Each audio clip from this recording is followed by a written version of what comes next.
Hey guys, welcome back to the channel. If you guys are new here, welcome. My name is Braden Timmons, and today the journey has officially come to an end. Halloween Ends is now officially in theaters and streaming on Peacock.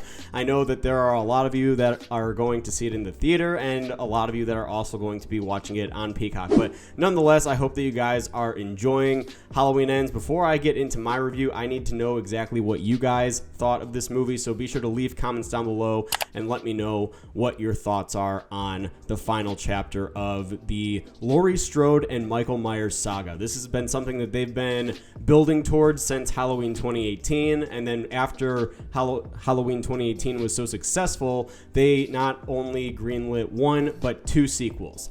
And we're going to talk a little bit about that throughout the course of this review. But what did I think about Halloween Ends? I'm very divided on this movie. I can't even lie. This is one of those movies where I feel like that I need to watch it a couple more times before I give full thoughts. So I'm hoping before I do a spoiler review on this that I'm able to watch it at least one more time so I can kind of gather my thoughts and really talk about what I liked, what I didn't like. So if this review comes off as super vague, it's because I'm trying not to spoil anything for you guys, and I'm not going to. Don't worry about that. But the story of Halloween Ends is Laurie Strode is trying to live a peaceful life 4 years after the events of Halloween Kills. And if you guys have read the plot synopsis, you guys know that there's this new character named Corey Cunningham that's involved in this movie. Something happens that leads and pushes this plot forward. And right away, the positives: Laurie Strode in this movie, played by Jamie Lee Curtis, is easily the best version of Laurie Strode that we have seen in this trilogy. This is definitely a believable Laurie Strode, and this is exactly what I said in my Halloween H2O review, with Laurie trying to actually live a peaceful life. She's trying to put the boogeyman behind her, and you know, that's something that I really like about this character, is that she seems more human in this movie than she has throughout the duration of this trilogy. So I did really think that Jamie Lee Curtis, again, you can tell that she just loves this franchise. You can tell that she's giving this her all as her final outing as Laurie Strode, and she was absolutely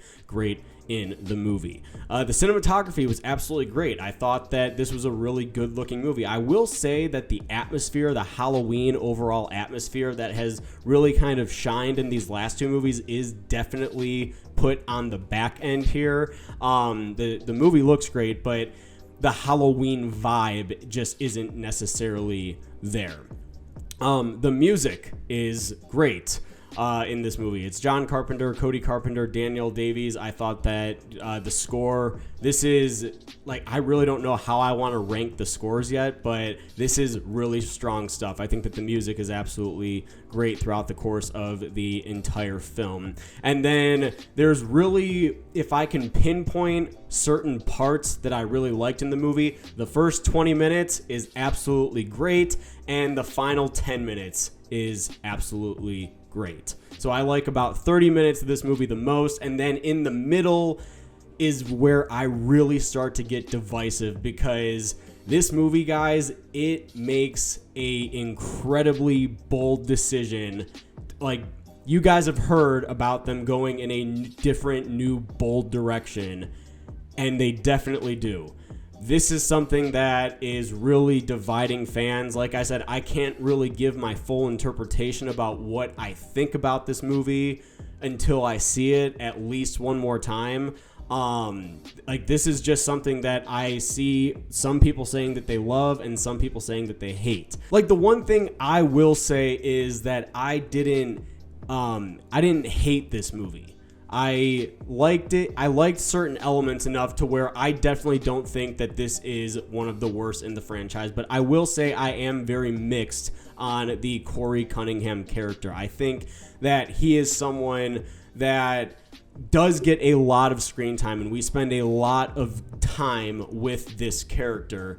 And I just genuinely think that this is something that obviously got across a lot of desks. They added 2 more heads to the writing staff. Like, this was written by David Gordon Green, Dan McBride, Paul Brad Logan, and they even added on a new writer for this final chapter. And I feel like there was just instead of having 3 heads involved like there have been for these last 2, there are now 4 writers involved with this one, which means that there are more ideas floating around. And it almost feels like if you take the best elements of Halloween Kills and the best elements of Halloween Ends and merge it into one movie, I feel like that would have worked a lot better, because I really do think that they wrote themselves into a corner at the end of Halloween Kills and didn't really know where to go. I know that the initial idea was to have this movie take place, or have Halloween Kills and Ends take place on the exact same night as Halloween 2018 and Halloween Kills, and they couldn't necessarily do that because Laurie Strode was in the hospital in Halloween Kills after encountering Michael Myers in the very first film, 2018. But they backed themselves into a corner, and they kind of had to shuffle around and try and tell a story that makes sense.